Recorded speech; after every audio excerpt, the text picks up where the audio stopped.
Something a local decorated World War II veteran had the chance to do on the 40th anniversary. Although he is no longer with us, his story lives on through his wife. KSHP 41 News reporter Todd Palmer joins us with more. Fran Baker is a romance novelist by trade. Her only foray into nonfiction was an homage to her late husband Vincent and the 58th Armored Field Artillery Battalion's exploits in World War II. He named this. They used to call it Highways of Hot Steel. Fran started writing romance novels in the late 1970s after taking a creative writing class with her mom and meeting other authors in the growing genre. We didn't start out thinking to write romance, but we wound up writing it.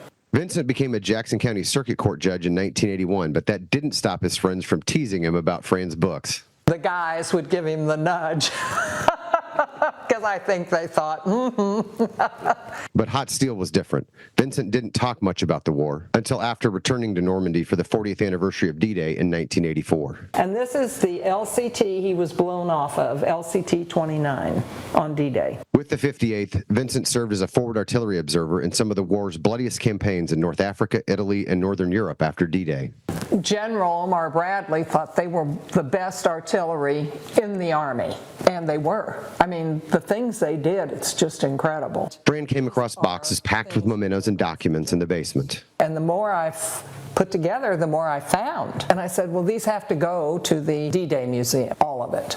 And that's what that is. Hot Steel details the 58's heroics in halting Hitler's march, including D-Day when Vincent's landing craft struck a mine near the beach and he was thrown into the sea. But the skipper leaned over and he said, do you need some help? Vincent said yes. So he threw him a rope and pulled him back on the LCT, and he had a bottle that had been full of bourbon, and so he gave this to Vincent. He said, you're going to need this. Seeing the names of friends he'd lost during the war memorialized in Hot Steel left Vincent speechless. And that made him tear up. I mean, there were parts of it where, he lost friends, and it was really difficult for him, but he was glad I did it. Vincent, who died in 2015, was wounded 5 times and received multiple Purple Hearts and Bronze Stars for Valor, among other awards. Thanks to Hot Steel, the sacrifices and bravery of the 58th lives on. In Lee Summit, I'm Todd Palmer, KSHP 41 News.